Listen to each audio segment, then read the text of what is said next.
Nah, misalkan di sini aku mau ngebuat sebuah goals, aku pengen ngebeli rumah. Suatu saat nanti aku punya rumah sendiri, misalkan pengennya 15 tahun lagi deh. Kelamaan, 10 tahun lagi deh. 10 tahun lagi aku pengen punya rumah. Nah, jadi aku pengen tercapainya itu di 2032. Setelah kamu download aplikasi Bibit, kamu bisa registrasi dulu. Di sini aku contohin aja.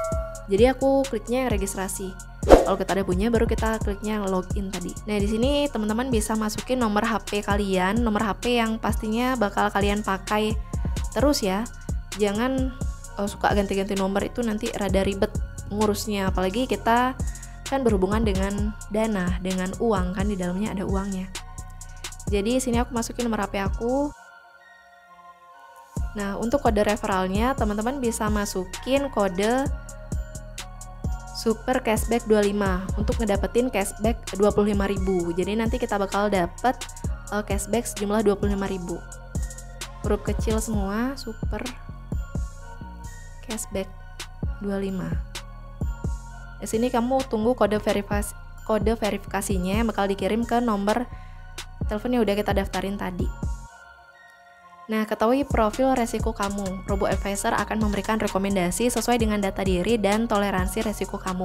Nah, ini penting banget karena nanti setelah kita punya akun Bibit, biasanya kita sebagai orang awam pasti bingung kan, kita mau alokasikan dana kita ke reksadana yang seperti apa. Nah, si robo-advisor ini bakal ngebantu kita untuk mengalokasikan si dana yang kita investasiin itu. Makanya di sini perlu kamu ngejawab beberapa pertanyaan yang diberikan agar si robo-advisor si Bibit ini bisa mengkategorikan kita termasuk ke tipe investor yang seperti apa.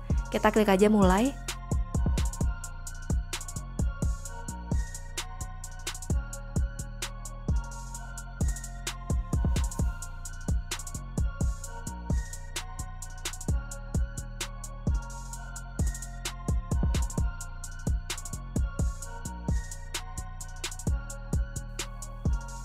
Nah, tipe investor yang mempunyai toleransi terhadap resiko yang tidak terlalu tinggi, di mana kamu mengharapkan return di atas suku bunga deposito dengan fluktuasi nilai pasar yang moderat. Oke, jadi dari pertanyaan yang tadi itu, akhirnya si robo-advisor menggolongkan masuk ke tipe investor yang moderat, artinya yang tidak berani menanggung resiko terlalu tinggi, tapi mengharapkan return yang di atas suku bunga deposito. Jadi masuknya ke tipe 6/10, tipe moderat, artinya yang menengah lah. Nah, setelah akun Bibit kita udah jadi, tadi dari pertanyaan-pertanyaan tadi kan aku digolongkan sebagai tipe investor yang moderat. Artinya aku berani mengambil resiko yang menengah aja, nggak terlalu rendah dan bukan juga resiko yang tinggi. Nah, di sini robo-advisor mengalokasikan danaku ketika aku nanti berinvestasi, karena aku merupakan tipe investor yang moderat. Robo-advisor bakal mengalokasikan danaku ke 10% pasar uang, 53% obligasi, dan ke 37% saham.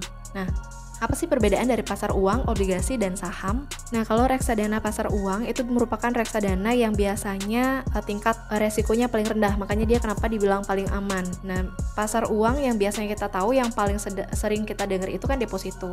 Tapi ada juga obligasi yang di bawah jangka waktu 1 tahun, itu juga merupakan reksadana pasar uang. Jadi obligasi yang jangka waktunya di bawah 1 tahun, kemudian deposito, kemudian ada juga yang namanya sertifikat Bank Indonesia atau SBI. Nah, itu juga merupakan reksadana pasar uang.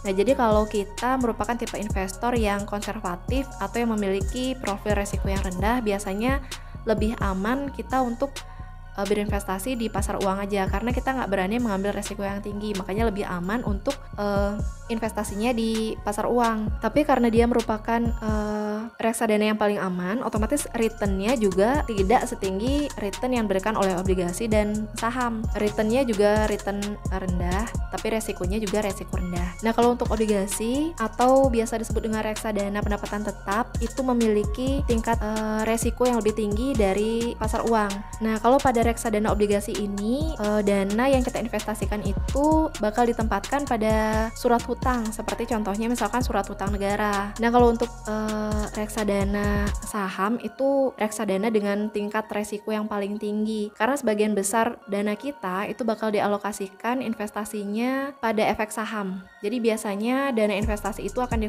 dialokasikan minimal 80% di saham, maksimal 20% di surat utang, dan maksimal 20% di pasar uang. Karena alokasi dana ke saham lebih besar dari instrumen lain, maka reksadana saham ini relatif lebih beresiko daripada jenis-jenis reksadana yang lainnya. Gimana cara nentuin kita mau memilih reksadana yang mana nih? Misalkan berdasarkan tingkat profil resiko aku, di sini dana aku akan dialokasikan 53%-nya ke obligasi. Oke, misalkan aku mau pilih obligasi. Nah, untuk menentukan reksadana obligasi yang mana yang bakal aku pilih, sebagai orang awam kita pasti bingung kan? Kita pasti bingung memilih reksadana mana yang bagus atau yang terpercaya. Nah, di sini Bibit udah memberikan 5 top list rekomendasi yang terbaik buat kita bisa berinvestasi. Jadi Bibit udah melakukan seleksi reksadana berdasarkan reputasi manajer investasi, tingkat return, tingkat resiko, expense ratio, dan dana kelolaan yang dikelola oleh si manajer investasi ini. Jadi dengan 5 top list ini bakal memudahkan kita sebagai investor pemula untuk memilih rekomendasi reksadana yang bagus atau yang terpercaya untuk kita bisa berinvestasi. Nah, biasanya kalau aku pribadi ini kan berdasarkan robo advisor. Jadinya kita sebagai pemula nggak perlu milih-milih, si robo advisor udah memberikan kita suggest. Nah, anggaplah kita mau pilih sendiri nih. Biasanya kalau aku pribadi, kalau misalkan aku pilih sendiri, aku bakal ngelihat total AUM dan expense ratio. Nah, itu biasanya 2 tolak ukur yang aku gunakan untuk menentukan reksadana mana nih yang bagus. Nah, kenapa aku ngelihatnya di total AUM? Nah, misalkan ini ABF Indonesia Bond Index. Dia memiliki total AUM 4,81 T. Total AUM itu adalah dana kelolaan. Jadi AUM itu singkatan dari Asset Under Management, di mana dana yang dikelola oleh reksadana tersebut. Kita bisa mengukur seberapa besar sih reksadana tersebut dipercaya oleh investor. Jadi semakin besar total AUM-nya, maka semakin tinggi juga tingkat kepercayaan investor terhadap reksadana tersebut. Jadi biasanya yang aku perhatiin adalah total AUM-nya. Semakin tinggi total AUM-nya, jadi aku tahu bahwa si manajer investasi tersebut mengelola dana investasi yang tinggi juga. Kelolaan dana investasinya tinggi. Kalau expense ratio itu adalah biaya-biaya yang dikeluarkan oleh manajer investasi dalam pengelolaan uang tersebut. Jadi semakin kecil expense ratio-nya, otomatis biaya yang dikeluarkannya juga semakin rendah kan. Jadi biasanya aku perhatiin expense ratio-nya yang kecil tapi total AUM-nya yang tinggi gitu. Kalau ini misalkan aku pilih sendiri, aku bakal milih ABF Indonesian Bond Index. Oke. Nah, itu beberapa penjelasan singkat tentang gimana cara memilih reksadana. Nah, di sini sebelum teman-teman memulai investasi atau sebelum teman-teman mulai untuk deposit untuk investasinya, teman-teman perlu tahu dulu tujuan investasi teman-teman sendiri. Teman-teman mau investasi itu untuk apa sih? Untuk nabung rutin kah? Atau di sini di lainnya, teman-teman coba klik. Nah, di sini ada pilihan goals. Kita bakal ngebuat portofolio sesuai dengan goals kita. Nah, di sini apa tujuan investasi kamu? Apakah teman-teman mau berinvestasi untuk biaya pendidikan, untuk biaya pernikahan, atau teman-teman yang muslim misalkan untuk umroh, untuk beli kamera atau HP, mobil atau rumah. Nah, misalkan di sini aku mau ngebuat sebuah goals, aku pengen ngebeli rumah. Suatu saat nanti aku punya rumah sendiri misalkan. Nah, goals aku adalah ngebeli rumah. Oke, misalkan harga rumahnya berapa? 700 juta mungkin ya. Misalkan 700 juta. Nah, kita pengen goals kita itu tercapai kapan? Tapi di sini juga kita harus realistis. Kita harus ngukur juga berapa sih pendapatan kita. Jangan sampai kita punya goals tapi waktunya terlalu singkat. Jadi itu kan terlalu berat untuk kita, investasi bulanannya terlalu berat kan jadinya. Nah, misalkan di sini aku pengennya 15 tahun lagi deh. Kelamaan 10 tahun lagi deh. 10 tahun lagi aku pengen punya rumah. Nah, jadi aku pengen tercapainya itu di 2032. Oke, di Desember 2032.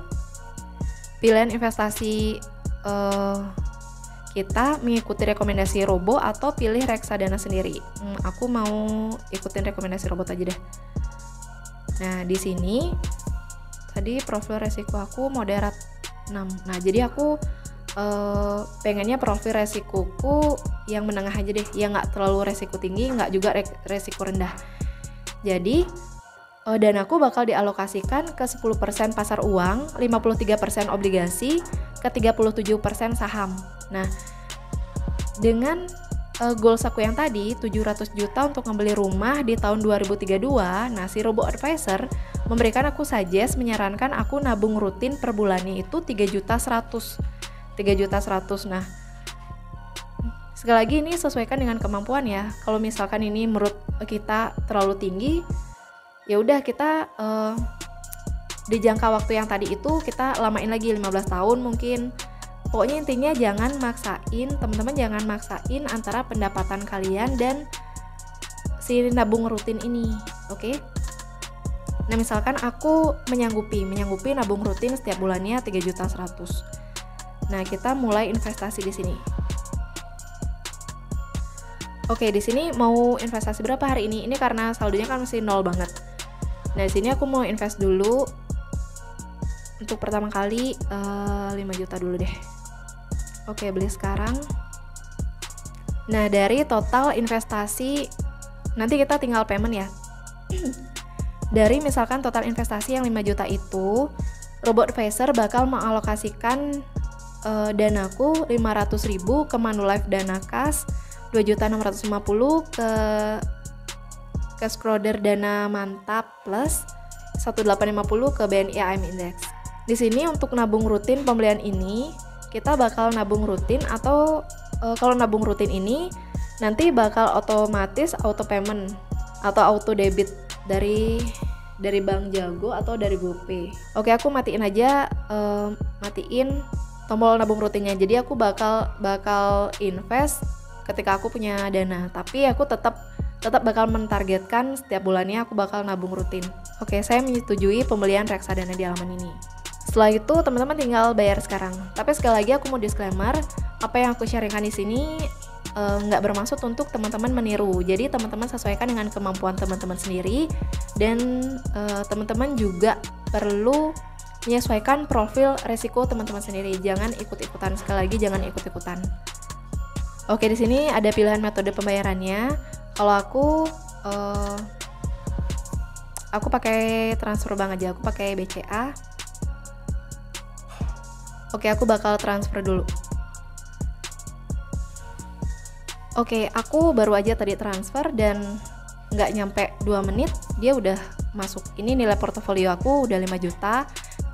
Nah, dari total nilai portofolio aku yang 5 juta tadi, yang aku investasiin tadi, 500.000-nya dialokasikan ke pasar uang, 2.650.000-nya ke obligasi, dan 1.850.000-nya ke saham. Nah, mungkin cukup sekian aja video aku kali ini. Sekali lagi, ini bukan video untuk mengajak teman-teman melakukan investasi, tapi ini bisa teman-teman jadiin kayak insight deh, kayak insight. Teman-teman punya uang lebih daripada teman-teman belanjain, mending teman-teman tabung, teman-teman nabung rutin untuk mencapai goals-goals yang mungkin selama ini belum kepikiran oleh teman-teman. Jadi terpikir, jadi punya dana. Mungkin cukup sekian aja video aku kali ini. Semoga teman-teman suka dengan video aku. Kedepannya aku bakal ngebuat video-video nge-review aplikasi-aplikasi yang bisa berpotensi untuk menghasilkan penghasilan dari internet.